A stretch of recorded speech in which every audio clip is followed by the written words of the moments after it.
been down here at Dallas's place for a few days working on things for the No Name Nationals, details and such. And when I roll in the driveway, I see this. I'm not a GM guy by any stretch of the imagination, but this car is so cool. If I was going to own a General Motors product, it would be this. I love the size of it, the grill, the whole thing. So I talked to Allison to give us a tour of this car. What we have here is a 63 Buick Skylark. It's the higher end package of what was this Buick Special. In 1961, 2, and 3, the cars were all by themselves, unique as unique gets. So really what this is a wide-body GM, which is the same as a Corvair, right? Believe it or not. But it's a front engine, rear drive Corvair. So this was the car, this and the Oldsmobile F85 were designed to have the 215 all aluminum Buick V8 in there. And then you could have 2 transmission options. You had essentially like a smaller version of the Dynaflow or a T10 4-speed. The car itself is a really short wheelbase, it's like 104.5 inches. And the curb weight's 2,300 pounds, 2,350 pounds. So they're a really lightweight, small car. It was first compact designed for American markets in 1961, 2, and 3 from the GM market. So your Corvair would have fallen in that. The interesting thing is, because it was designed to be a Corvair, the front of the car is actually fairly short. The wheel wells themselves sit up really high because the frame rail is curved itself. So that's be your front subframe. But in the Buick, it actually, and probably the Oldsmobile, I've never seen an Oldsmobile, but they have a frame, instead of having 2 separate frames like a Nova, it actually is connected. So it has factory subframe connectors, I guess if you want to call it that.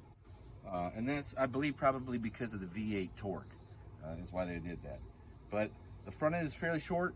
The rear end is fairly long for what it is. So remember, it's on the Corvair platform. So the Corvair would have had an engine in the back, right? And the Oldsmobile would have been just as similar to the Buick, just like this, but the Pontiac version had a rear transaxle. So it had what they call the rope drive tube, and then it had a transaxle here in the rear with independent rear suspension, much kind of like the Corvair, but it was still, again, front drive. In 61 and 2, they used the 215 Buick, or the engine that everybody is kind of wondering about would be the Trophy 4. The half of 389 would have came in this. The Tempest 4-cylinder.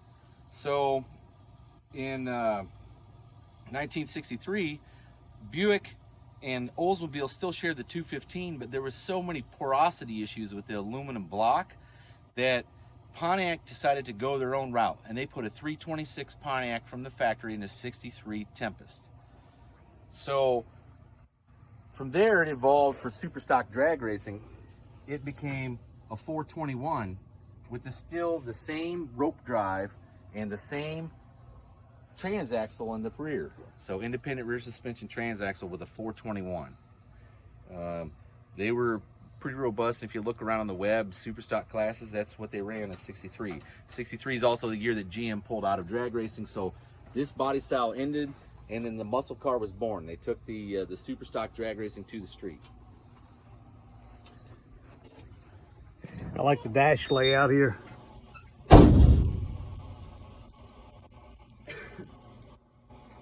Now, what is the story on this car where you got it? I got it from an auction in Memphis, but it originally came from West Texas, where it sat outside for 20 years. The window was busted out of it, and it sat with the window down because it was broken out for 20 years. And it ended up developing a little bit of rust in the floor pan, but not much, because this is West Texas. You might get 1-2 rainstorms per year, enough to get the interior wet. But the interior was absolutely baked in the car, just like any Southwest car. The interior's burned up. But it keeps the body panels in good shape. And body panels for this car are not reproduced. There is no reproductions. There's no pieces that you can find anywhere that somebody remakes. You have to rely on original NOS parts. So That's why it's actually taking me so long to get this thing going and moving. But I got the engine done.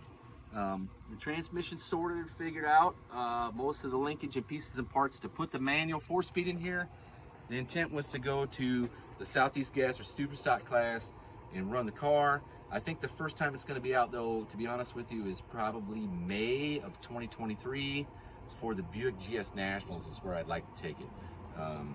Just because there was none of these ever, since I've ever been going to the Nationals, there was never one of these cars there. And I thought it'd be interesting to show up with one, and not only is there one there, but it's actually pretty quick. Now, doesn't this car have a story about being an impound? It was an impound car for a long time, and then it was re-auctioned, and the guy that bought it, he wanted to restore it, and it was a complete car. Every piece was there, but the engine itself, it did run. The transmission worked apparently, and it wouldn't have taken much to get it back on the road, but the whole idea was I wanted a very clean car to start with, since you can't buy any reproduction panels, right? I already have to find a front bumper that's mangled. You know, this one's mangled to death. I need to find a replacement front bumper.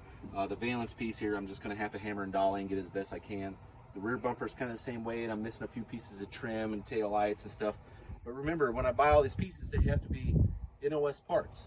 And the shame is that didn't happen from a collision. That was just somebody trying to move it. Trying to move it, yeah, the tow truck. I believe they just hooked the hook on right here and then pulled it and mangled the bumper so bad it actually caved in the fender over here on the side, and then tore up the front valence panel under the grill. Fortunately, you have a hood. I do, but it is rusted through in multiple spots. I'm just going to patch it, do the best I can, and then do the typical race car from the 60, 70 thing where it's going to be a 20-footer car. You know, it's not going to be perfectly straight. The paint's just going to be basic and painted, because let's face it, the thing that people don't think about, paint is so unimportant. The whole purpose of paint is to keep it from rusting. So if you have paint there, it's not going to rust. It doesn't matter what color it is. That's all superficial. Let's go see the engine. You've got the engine for this thing ready. I do, yes. I haven't got it wired up on the start stand any longer, but it's ready to get. Show us what you're going to put in that car. A 215 came out of it, right? Right, the all aluminum 215 Buick, which was 320 pounds, right? But it only made 205 horsepower. It just wasn't enough beans. Plus the minimum cubic inch for the class that I was trying to run is 300 cubic inch. So I built a 364 cubic inch small block Buick, and it's actually based on the 350 family. So it is a tall deck engine. They're not known for their brutal horsepower, but they are known for their brutal torque.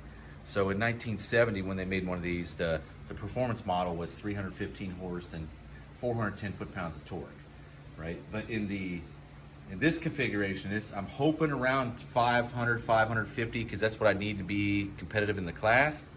But it has a set of 300 valve covers that have been cut off the top, made it to 350 bottoms, and then welded in place. It's got a dual plane intake manifold, because that's what the class requires. You got to run a dual plane. This has been hand ported, and to essentially make it flow as much as possible. The heads have been ported. The crank has been offset ground. It has Chevrolet small block 6.3 inch long rods. It has 125 over 265 Chevy pistons in it with 43 thousandths rings. The cam is a solid flat tap piece from Crowder, and I did all the oiling mods. What is this tube, speaking of oiling mods? That caught my eye. This is a oil balance tube. So what it does is it runs off the pump from the front of the engine and pushes oil to the back in the main oil galley in the back of the block. And what that does is, let's say there's 65 pounds of oil pressure coming out in the front. In the back of the block, when it normally feeds from the front to the back, you're going to have less oil pressure, so it might only be 35 pounds. Well, now you're providing oil that's coming at 65 pounds from the front of the engine. It's going nowhere else. It's feeding in the back of the block. So now you have regulated the pressure throughout the engine block. So now there's 65 pounds of oil pressure throughout the engine block. So that was the idea behind it. How much compression do you run? 12.76 to 1. What are the rough specs on the cam? Well, I'll tell you what the cam is. Let's see.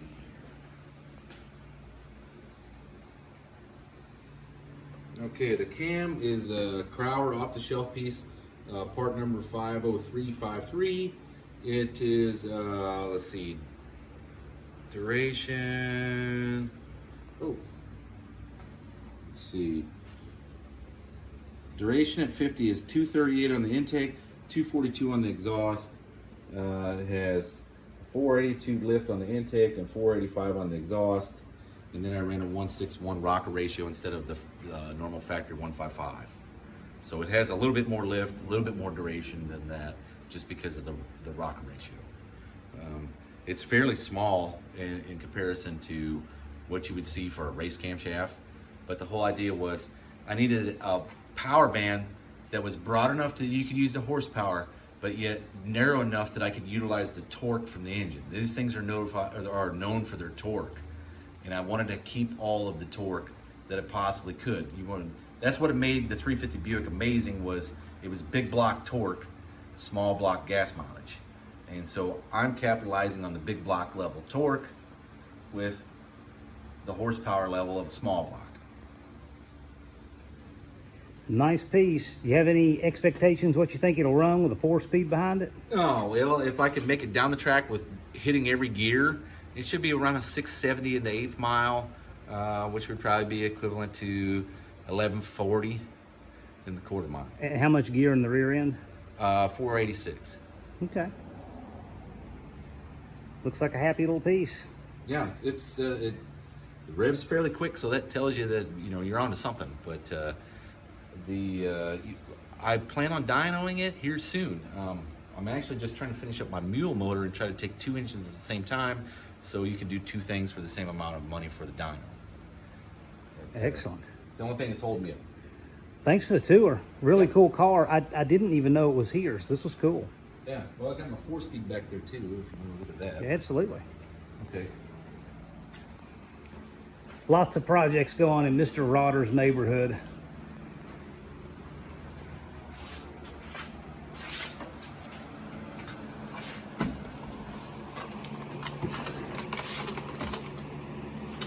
So, this is a Buick Olds Pontiac scatter shield, which are few and far between. But in reality, this is a Buick because it has a starter over here.